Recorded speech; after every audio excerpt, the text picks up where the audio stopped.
Này giới thiệu với các bạn về cái phương pháp tháo và lắp cái bỏ lì hợp. Đây là cái bỏ lì hợp của cái loại máy cày với máy kéo với lại các cái loại công nông với lại máy cày ngồi ấy, thì người ta sử dụng cái bỏ lì hợp này. Bỏ lì hợp này là gồm có 3 rãnh này, thì người ta đi 3 rãnh dây đai. Bây giờ tháo như này, trước hết là tháo cái ốc hãm này ra.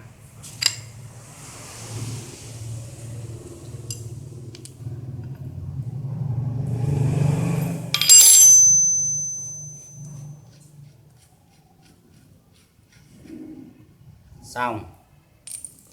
Một số cái ấy, để lâu ngày là nó rỉ, cho nên là ta xì RP7 vào đây và bên này, xong bắt đầu là đóng ra đấy, thì vì nằm ở trong cái hộp số tương đối khó đóng, thế cho nên là thông thường là ta cứ lấy một cái khúc gỗ thục từ phía bên kia thục lại. Nói chung là phải thục mạnh, nhưng mà tránh cái trường hợp thục hay là đóng mà để cho vợ cái bu lì thì là hỏng luôn cái bộ hộp số, cái bộ lì hợp. Nhưng mà để ý là nếu như mà ta thông thường thi thoảng bảo dưỡng đấy thì là cũng dễ mở thôi. Đây, bây giờ ta phải đóng ra này.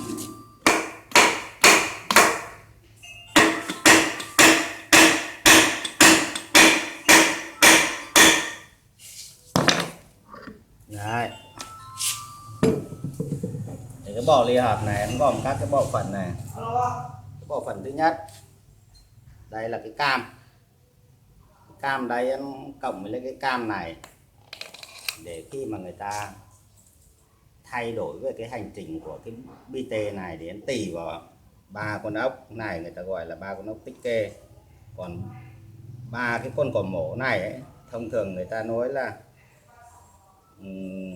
3 cái con ốc tích kê này, thông thường như mấy anh lái xe mấy anh công nông người ta nói là 3 cái chân chó. 3 cái chân chó này ấy, để được cái vòng vi tê này nó tỉ nó đạp về phía trước, thì nó nâng cái đuôi này lên, tức là 3 con ốc tích kê này mới nâng cái 3 con ốc tích kê này lên để hắn nâng cái bản ép bên trong. Bản ép bên trong nó nâng để nơi phần ly hợp bên trong ra. Bây giờ tôi đi tháo ly hợp ra này.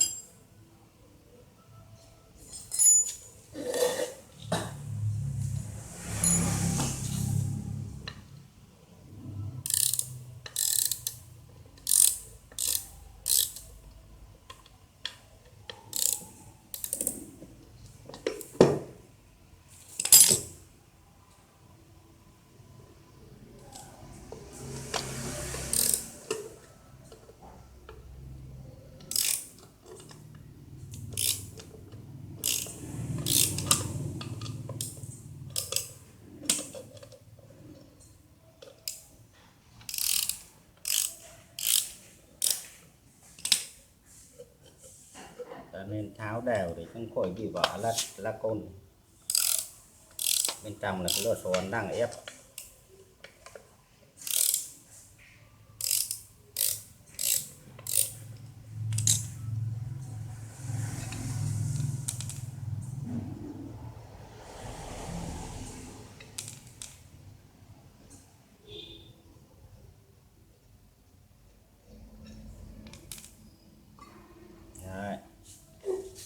Đây là cái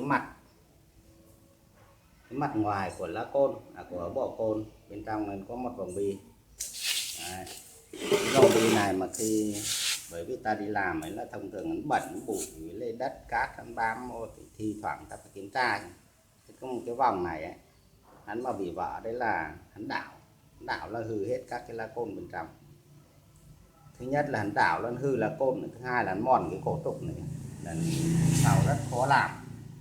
Đấy, cho nên là các cái vòng bi trong hộp côn là thí dụ như các bạn thì thoảng là thấy cái hiện tượng không tốt, cái là phải tháo ra để kiểm tra ngay lập tức. Hắn mòn cổ này và hắn mòn cổ bên trong này có một vòng bi. Đấy, mòn đi ấy là đôi khi là ta phải thay cả cái trục. Thứ hai là cái mặt này và người ta lợi dụng làm một cái mặt massage luôn. Đấy, để giảm đi một cái đĩa massage. Thứ hai đây là cái đĩa massage. Cái đĩa massage này là cái đĩa bị động. Đây là có 3 lớp này. Trước nhất là người ta đóng cái đinh tán vào cái Mayer, rồi xong ấy là cái phần ngoài đây ấy, thì cái phần ngoài này là cái phần massage. Phần massage này có 3 lớp, 2 lớp hai bên là bằng phíp để tăng cái, thứ nhất là tăng cái độ massage, thứ hai là chống cái mài mòn để kéo dài tuổi thọ. Ở giữa đây là một cái lớp kim loại, tức là thông thường là bằng sắt thép, sắt bọc thép, cái lá thép rất cứng, có độ bền cực cao, độ bền cao để làm giảm cái bề dày, đỡ cái phần khối lượng. Xong ấy là người ta tán các cái đinh này vào. Đấy, tán các cái đinh này, ép 3 phần này lại với nhau. Bên trong này là có thiên hoa để cài vào trong cái trục hộp số. Đây, các bạn nhìn nó cài vào trong trục hộp số.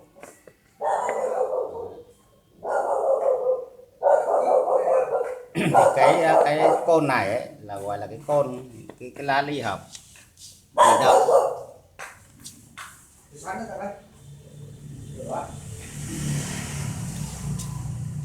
Đây là cái ly hợp bị động, cái lá côn này là đĩa bị động. Đấy. Xong đến cái lá này là cái lá chủ động, rồi lại đến lá bị động. Bên trong này ấy, là cái mâm ép. Thế cái lá chủ động này tại sao ta gọi là lá chủ động? Bởi vì là khi mà cái lá côn này, khi cái vỏ hộp côn quay thì các cái vấu này nó được cài vào vỏ hộp côn này. Đây, cài vào vỏ hộp côn như này. Tức là khi cái vỏ côn quay thì cái lá này quay luôn, cái lá này quay thì là nó được ép cái này vào. Đấy, ép chặt vào. Đây là các cái lá côn, lá chủ động, còn cái này là lá bị động, ép chặt vào như này. Thì khi mà ta không kéo tay côn đấy thì tất cả cái này là cứng thành một khối. Thì cho nên là cái động cơ quay thì kéo cái hộp côn này quay, thì cái bộ phận hộp số này quay. Đấy. Còn khi mà ta đạp cái ly hợp, ta đạp vào đây, ta kéo cái này thì cái này chạy lên.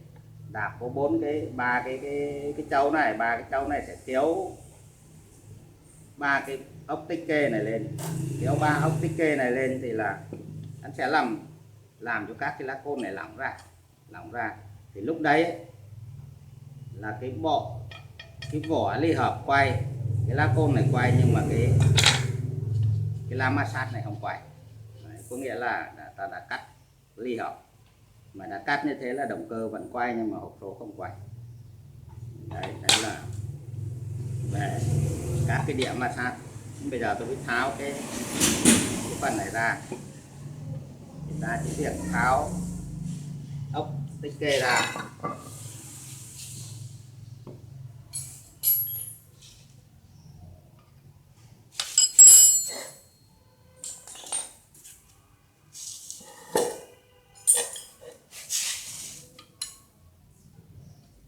Tháo ốc tích kê ra.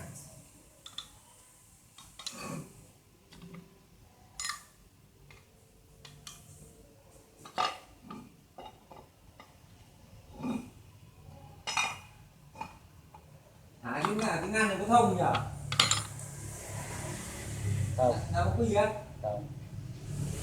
Ngăn một nữa, ở ngăn đấy đây.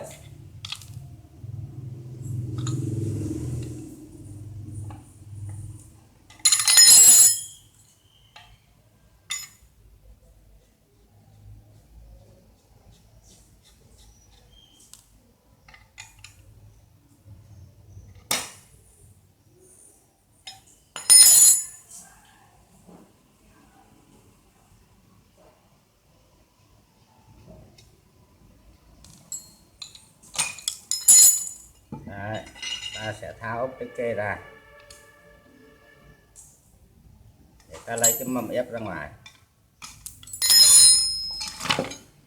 Đây là cái mâm ép.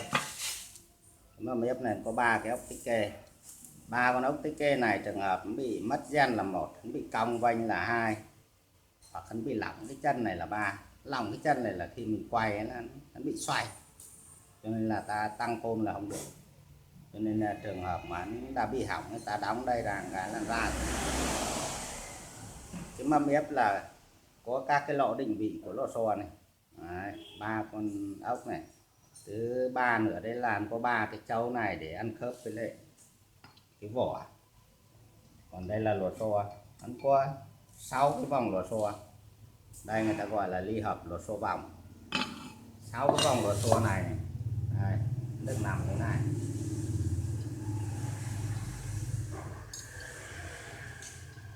Đấy.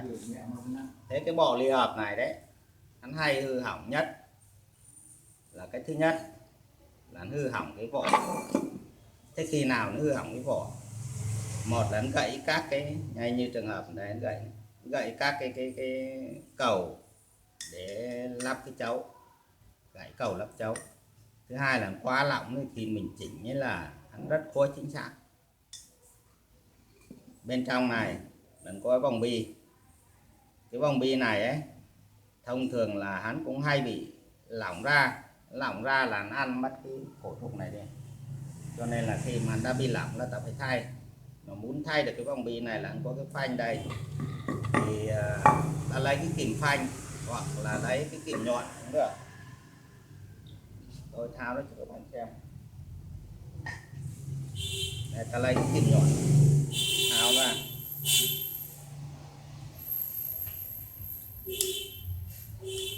Đấy.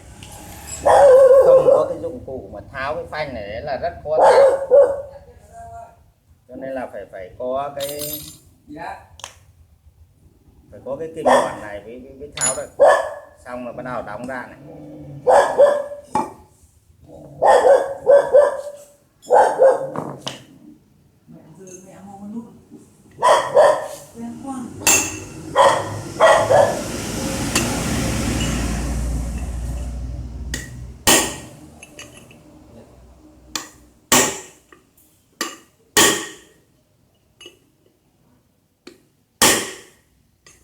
Kia là nó xuống đây à?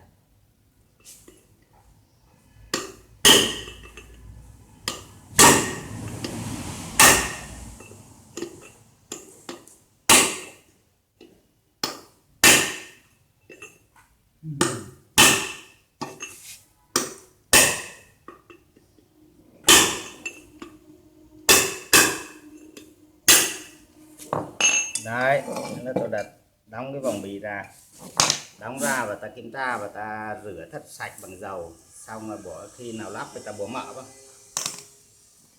Thì đây là cái vỏ, bên ngoài vỏ là các cái chấu này này, còn bên trong này cái bộ phận quan trọng nhất mà hay hư hỏng nhất đấy là lâu ngày ấy, các cái gờ này ấy, là nó mòn thành gờ đấy. Như ở cái hộp côn 61 như hôm nọ tôi đã nói ấy, là nó đã thành những cái gờ này ra là phải thay cái vỏ này, chứ không là khi mà mình nhả côn ra đấy là hay bị chẹt hoặc là những cái gờ này đấy, hay bị chẹt cái gờ. Như trong trường hợp cái vỏ côn này là con đang mới hoặc là ít sử dụng cho nên là chưa có gờ trở thành. Thứ hai nữa là có các cái lỗ định vị lò xo, đây có 6 lỗ định vị lò xo. Đấy, thì cái hộp côn này hay hư hỏng là hư hỏng vùng bi là 1, mòn gờ là 2.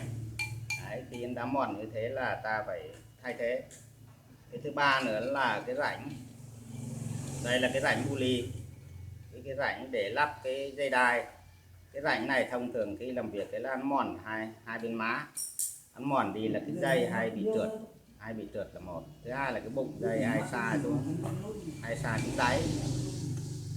Thì khi mà bụng đã xa xuống đáy này ấy, thì là hay bị đứt. Và ở cái hộp côn 61 đấy tôi nói các bạn đấy là thi thoảng là các bạn là phải lấy cái gì để đánh thật sạch ở dưới cái bụng này, không là cộm lên là nhảy cái dây là hay bị hư hỏng. Đấy.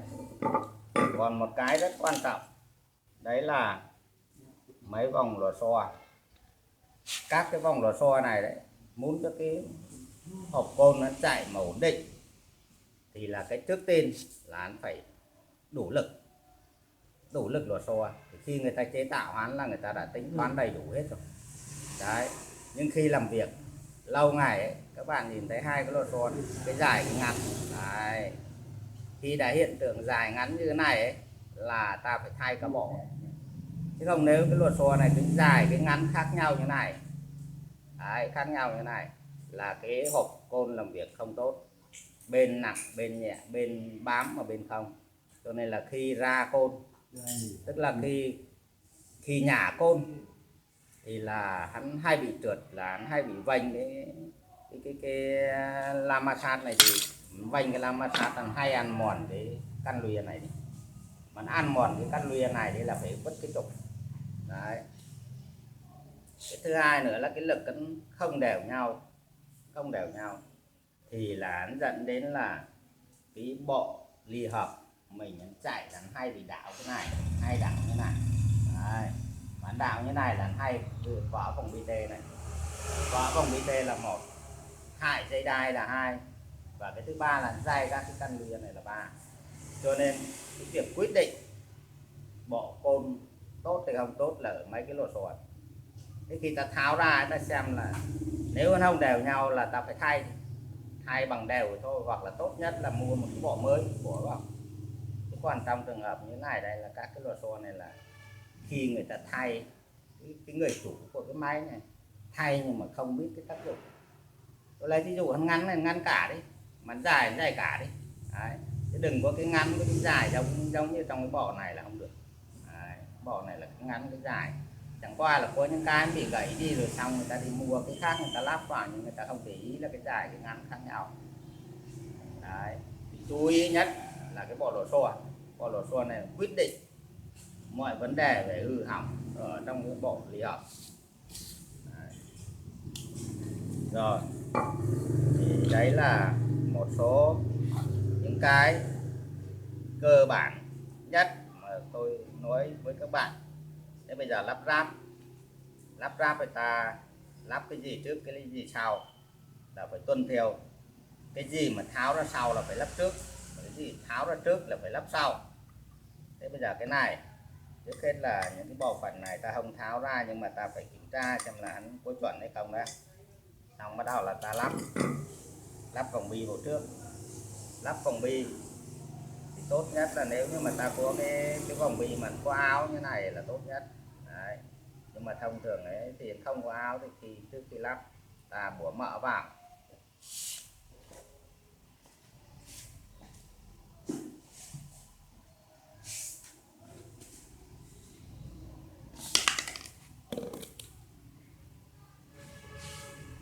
Ta bủa mỡ vào.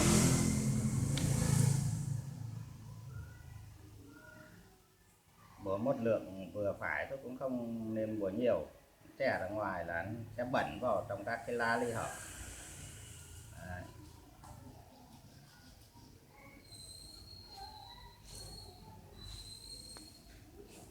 Xong đóng vào.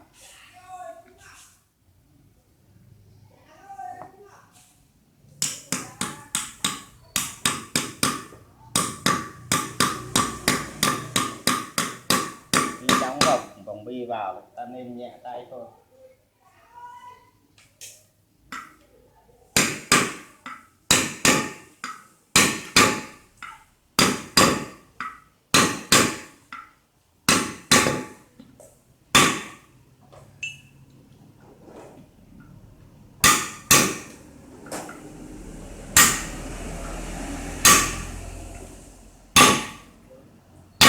Nhớ là đóng vòng bi xuống hết. Hải cái đi có hải nhá. Quay cái thích. Đóng vòng bi xuống hết, sau ta phanh vào ta lại phải lấy dụng cụ để ta phanh.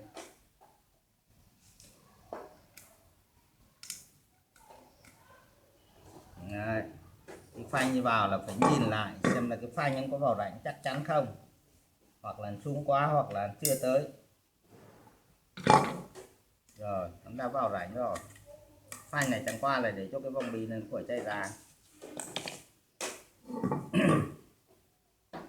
Xong tiếp tục ráp cái mâm, cái này gọi là cái mâm ép, người ta đưa lò xo vào trước.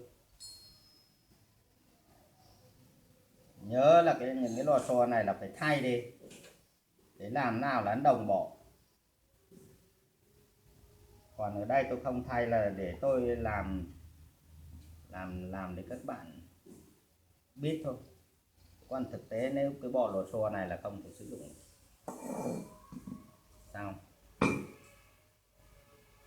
Xong ta gá vào.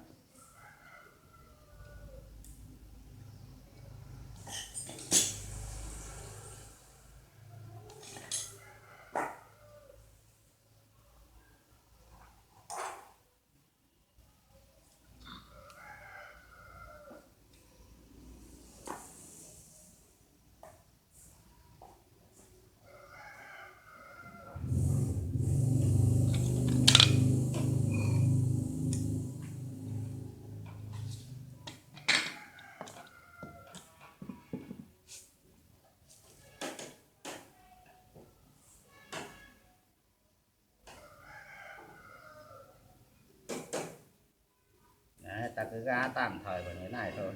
Bởi vì khi đóng vào trong cái này ấy, là ta phải đóng làm nào là những cái con này là nó phải nằm sát xuống dưới thì ta mới đóng vào được. Cho nên ta cứ gá tạm thời như này rồi ta chỉnh sau. Rồi ta mới bắt đầu đưa lá côn vào. Cái lá côn này, cái phần nhô ra này bao giờ ta cũng đưa ra phía ngoài. Đấy. Còn cái phần bên trong này, nhưng mà cơ bản nhất đấy,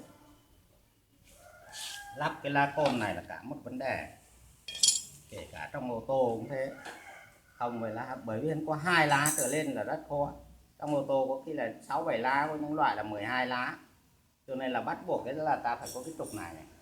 Đấy, ta phải có cái trục này để khi ráp vào này,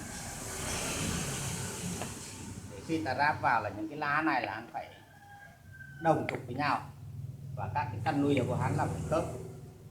Chứ nếu mà không khớp này ấy, ví dụ như tôi lấy ví dụ như là cái rãnh này mà lấy nằm như này chẳng hạn, là đến sau không bỏ vào được.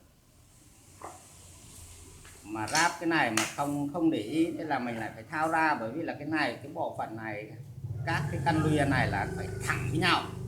Đây, 2 cái phải thẳng với nhau. Nếu một cái thì anh ráp nào cũng được, sao bỏ vào, nhưng mà nếu đã 2 cái trở lên là anh phải ngắm, phải thẳng, hoặc là cái phải đồng tâm, nó phải tròn đúng các cái căn lùi, là anh phải nằm chồng lên với nhau thì khi anh vào như này là mới được. Đấy, khi anh vào là mới được. Chứ nếu như mà các bạn lắp hơi này thì cái này là không bao giờ vào được. Bởi vì là khi mà ta đã ráp cái hộp côn này lên, đấy là ta không chỉnh được cái này. Cái hộp côn này anh đã niến rất chặt rồi, ta không chỉnh được. Đấy, cho nên là chú ý là như thế. Thế tôi mới ráp này, ráp cái phần này bao giờ cũng ra phía bên ngoài. Đây là vì nó có 2 lá, cho nên là có 2 lá bên ngoài và bên trong. Còn nếu có 3 lá thì thông thường nó không có cái mặt này. Đây, ta đi bắt đầu ráp này. Cái đầu tiên ta để vào là cần chỉnh làm nào các cái mép này để cách đều nhau. Có nghĩa là ta làm nào để cái lỗ này thật đồng tâm. Xong ta mới đưa lá kia vào. Đấy. Xong đến cái lá thứ hai, ta ngắm thật thẳng cái căn lùi này và cái căn lùi dưới thật thẳng.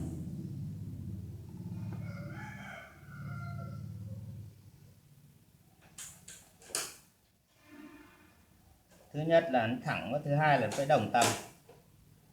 Chứ nếu mà hắn lệch đi một bên đấy là hắn thành cái gò ra bên trong, đấy là ta cũng không thể lắp ráp được.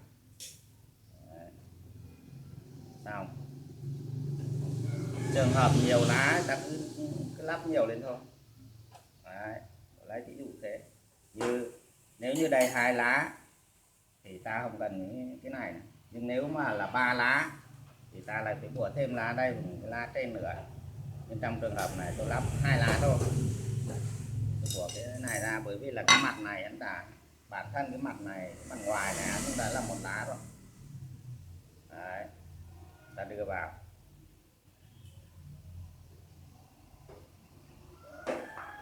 Rồi Đấy, hiện nay là ta đưa nó khớp vào như này, nhưng nếu cái ốc của ta nó ngắn, nó không với tới được, để ta làm này, ta phải vam cho nó xuống. Đây là mình cũng phải tự nghĩ ra thôi, tức là ta dùng 2 con ốc dài này, hoặc là 3 con thì càng tốt hơn, 3 con nó đều hơn. Ta gắn vào.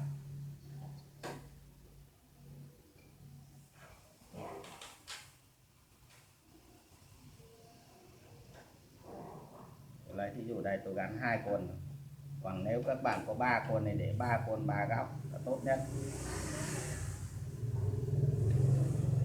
Đây là ta đang vam để cho cái mặt này xuống, chứ không ốc của ta là với không tới nơi. Đấy, xong bắt đầu ta vặn ốc xuống.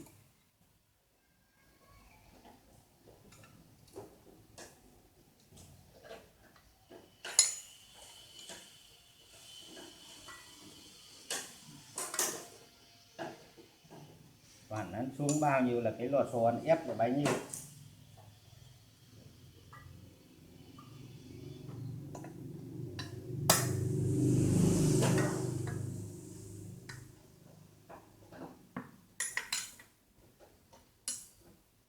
Rồi khi ta cảm thấy là cái ốc của ta có thể với đến nơi được, ta lắp vào.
Không, ta phải lấy cái con ốc vam ra.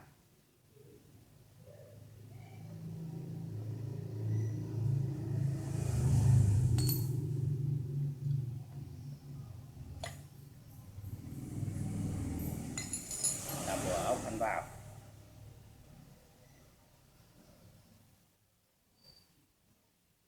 Sáu con ốc này là ta siết thật chặt, chặt đủ lực luôn.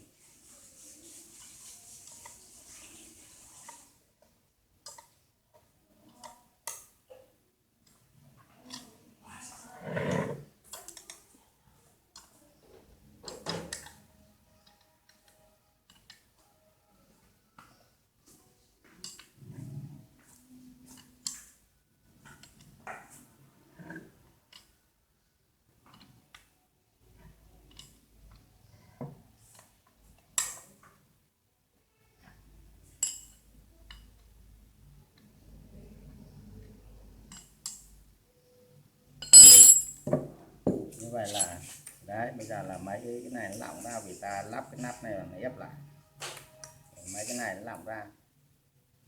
Rồi như vừa rồi là tôi mới hướng dẫn các bạn tháo bộ ly hợp và kiểm tra và lắp ráp bộ ly hợp.